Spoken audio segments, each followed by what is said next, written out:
Em 1958, Carmela Valente era a voz que fazia o Brasil parar. Então, no auge da glória, ela desapareceu sem dizer uma palavra. 40 anos depois, descobriu-se que seu silêncio não foi abandono, foi o maior ato de amor que uma mãe poderia dar. Às vezes, desaparecer é a única forma de proteger quem você ama. Carmela não era apenas famosa, ela era um fenômeno. Suas radionovelas paralisavam o país inteiro às 8 da noite. Donas de casa largavam panelas no fogão. Operários pediam para adiar turnos. Nas ruas do Rio de Janeiro, o silêncio era absoluto quando sua voz ecoava pelos rádios. Ela interpretava heroínas trágicas, vilãs sedutoras, mães sofridas, e o Brasil chorava, ria e suspirava com cada palavra que saía de seus lábios. Carmela Valente não precisava de rosto.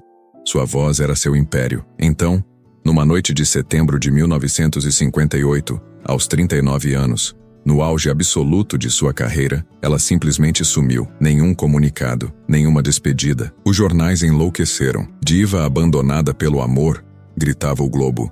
Estrela perde a voz e a razão, especulava o Correio da Manhã. Teorias se multiplicaram. Um colapso nervoso, um amor proibido, uma tragédia familiar. Mas ninguém tinha respostas. Carmela Valente se tornou um fantasma, um mistério, uma lenda urbana. Décadas se passaram. O casarão em Santa Teresa, onde ela se trancou, virou símbolo de decadência. As paredes descascadas, os portões enferrujados, as janelas eternamente fechadas. O bairro a via como a louca abandonada, a estrela cadente que enlouqueceu com a perda da fama. Ela não falava com ninguém. Sua única comunicação com o mundo eram bilhetes crípticos passados por debaixo da porta para o entregador da farmácia. 3 velas brancas.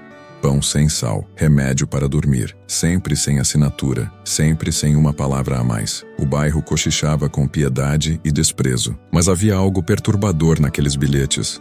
A caligrafia era firme, elegante, precisa. Não era a escrita de alguém que perdeu a razão, era a escrita de alguém que escolheu o silêncio. E isso mudava tudo. Foi um bilhete diferente que mudou tudo. Durante 40 anos, o entregador da farmácia, primeiro o velho seu Augusto, depois seu filho Rodrigo, recebeu os mesmos pedidos. 3 velas brancas, pão sem sal, remédio para dormir, às vezes um sabonete neutro, nunca mais que isso.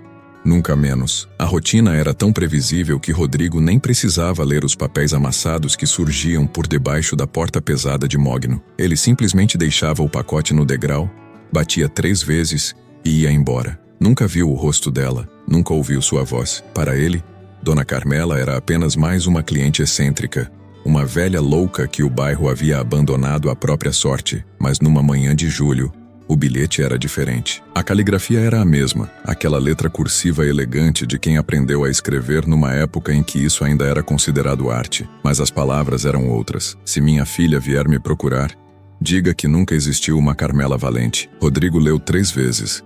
Depois 4, guardou o papel no bolso e ficou olhando para a porta fechada por longos minutos, esperando algo que não sabia o que. Nada aconteceu, nenhum som, nenhum movimento. Apenas o silêncio pesado daquele casarão que parecia sugar a luz do dia. Ele não sabia, mas aquele bilhete era a primeira fissura num segredo guardado por 4 décadas. O jovem jornalista que apareceu 2 semanas depois se chamava Lucas Mendes. Tinha 26 anos, olhos inquietos, e uma obsessão doentia por histórias esquecidas. Ele estava fazendo um documentário sobre as grandes vozes do rádio brasileiro, e Carmela Valente era seu santo graal, a mulher que desapareceu no auge da glória. O mistério nunca resolvido. Lucas já havia entrevistado ex-colegas de estúdio, diretores aposentados, fãs nostálgicos. Todos contavam a mesma história. Carmela era brilhante, mas instável, talentosa, mas emocionalmente frágil. A fama a destruiu. O amor a destruiu. A vida a destruiu. Lucas não acreditava nisso. Havia algo errado naquela narrativa. Algo ensaiado demais. Conveniente demais. Foi Rodrigo quem lhe mostrou o bilhete. Lucas sentiu o coração disparar quando leu aquelas palavras. Diga que nunca existiu uma Carmela Valente. Não era o pedido de uma louca. Era uma ordem. Uma estratégia, alguém tentando apagar o próprio nome da história. Mas por quê? Ele começou a investigar com fervor renovado.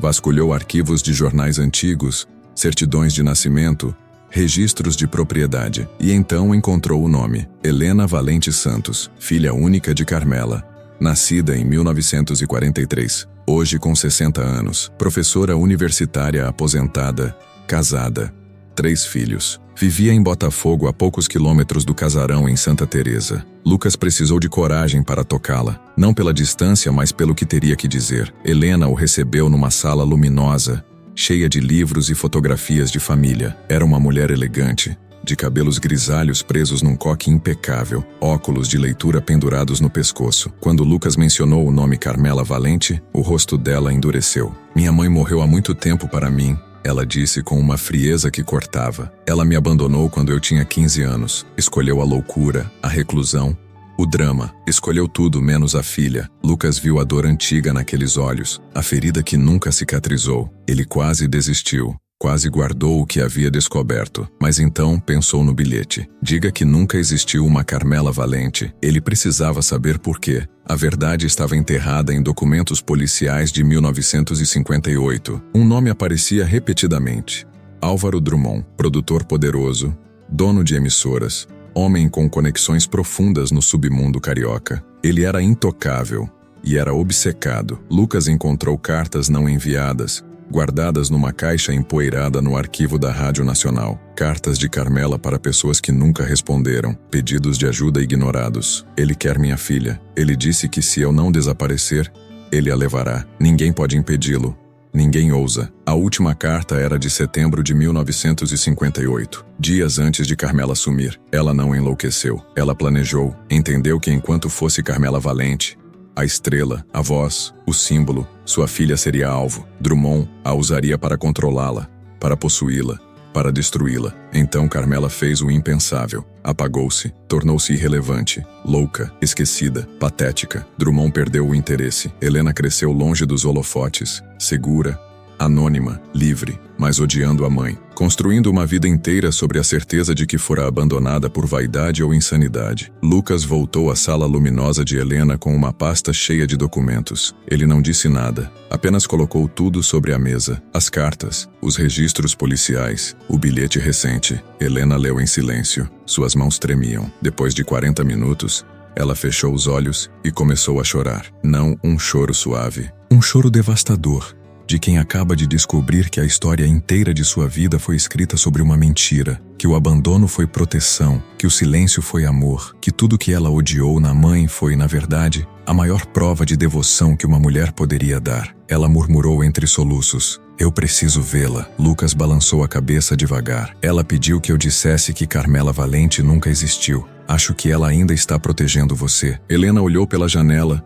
para as montanhas de Santa Teresa ao longe. Seu mundo inteiro havia acabado de ser reescrito, e ela não sabia se conseguiria perdoar a si mesma por ter odiado quem a amou demais. Helena foi até o casarão 3 dias depois. Lucas a acompanhou. Ela bateu na porta de mogno com as mãos trêmulas. Nenhuma resposta. Bateu de novo. Silêncio. Então, com a voz embargada, disse alto: "Mãe, sou eu, Helena. Eu sei de tudo agora. Por favor." Por debaixo da porta, um bilhete deslizou lentamente. Helena o pegou com mãos trêmulas e leu: "Não entre. Apenas saiba que cada dia valeu a pena." Lucas, com a permissão silenciosa de Helena, forçou a fechadura antiga. O interior do casarão era um santuário. Paredes cobertas de recortes de jornal. Fotos, centenas delas. Helena, aos 18 anos, de beca na formatura. Helena no altar, radiante de branco. Helena grávida. Helena com os filhos nos braços. Cada momento importante da vida da filha estava ali, colado com cuidado obsessivo nas paredes descascadas. Carmela havia assistido tudo de longe, celebrando em segredo, sofrendo em silêncio. No centro da sala, numa cadeira de balanço, estava ela, pequena, encolhida, com cabelos brancos desgrenhados e mãos finas como papel. Seus olhos ainda brilhavam.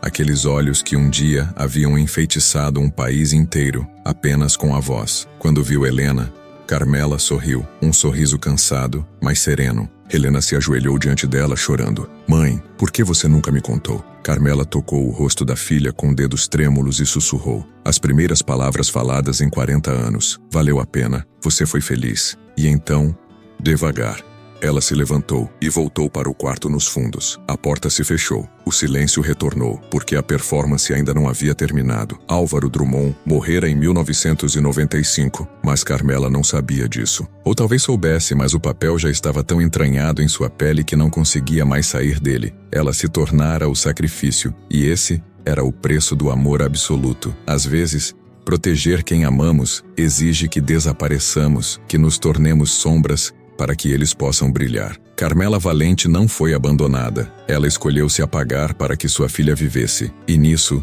ela ensinou a lição mais dolorosa e mais bonita. O verdadeiro amor não pede reconhecimento. Ele apenas ama. Se essa história tocou você, escreva nos comentários. O maior amor é aquele que ninguém vê. E se inscreva no canal para mais histórias que nos lembram do poder invisível do sacrifício e da fé.